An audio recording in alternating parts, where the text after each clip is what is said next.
बहुत ही shocking plane crash. Air India की फ्लाइट AI-171 अहमदाबाद से लंदन जा रही थी। 240 से ज्यादा पैसेंजर्स और क्रू मेंबर्स इसमें बैठे थे और टेक ऑफ करने के सिर्फ 40 सेकंड बाद ही ये फ्लाइट बड़ी तेजी से नीचे डिसेंड करने लगी और लिटरली टेक ऑफ के 2 मिनट बाद ही ये प्लेन जाकर क्रैश कर जाता है गुजरात के रेजिडेंशियल एरिया में। ये पूरा इंसिडेंट इतना शॉकिंग इसलिए है क्योंकि इतिहास में इस स्पेसिफिक प्लेन टाइप के लिए ये पहला क्रैश है। ये एक बोइंग 787 ड्रीम लाइनर प्लेन था जिसका एक एक्सीलेंट सेफ्टी रिकॉर्ड है। आज तक इतिहास में ये प्लेन कभी क्रैश नहीं किया है। ड्रीम लाइनर की पहली फ्लाइट साल 2009 में उड़ी थी, आज से 16 साल पहले, और तब से लेकर आज तक कोई भी इस लेवल का हादसा इस प्लेन के साथ नहीं हुआ है। मैं जानता हूं बोइंग एज ए कंपनी का एक बहुत ही खराब ट्रैक रिकॉर्ड रहा है पिछले कुछ सालों में, जैसे कि उनके प्लेन टाइप B737 मैक्स जिसमें कई सारे मैन्युफैक्चरिंग डिफेक्ट्स देखे गए और कई सारे प्लेन क्रैशेस भी देखे गए हैं पिछले कुछ सालों में, लेकिन ये वाला प्लेन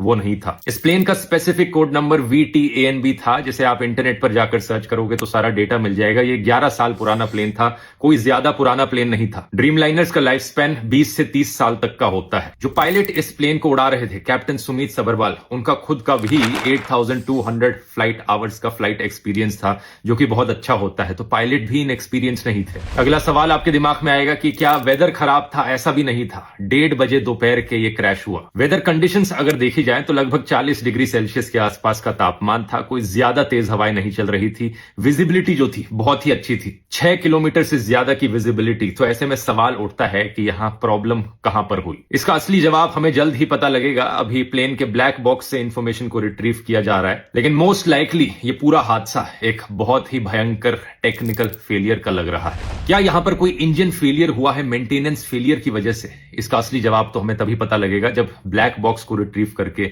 सारी इंफॉर्मेशन पब्लिक में रखी जाएगी। लेकिन सवाल यहां पर पूछे जाने चाहिए इन दो कंपनीज से, एयर इंडिया और बोइंग।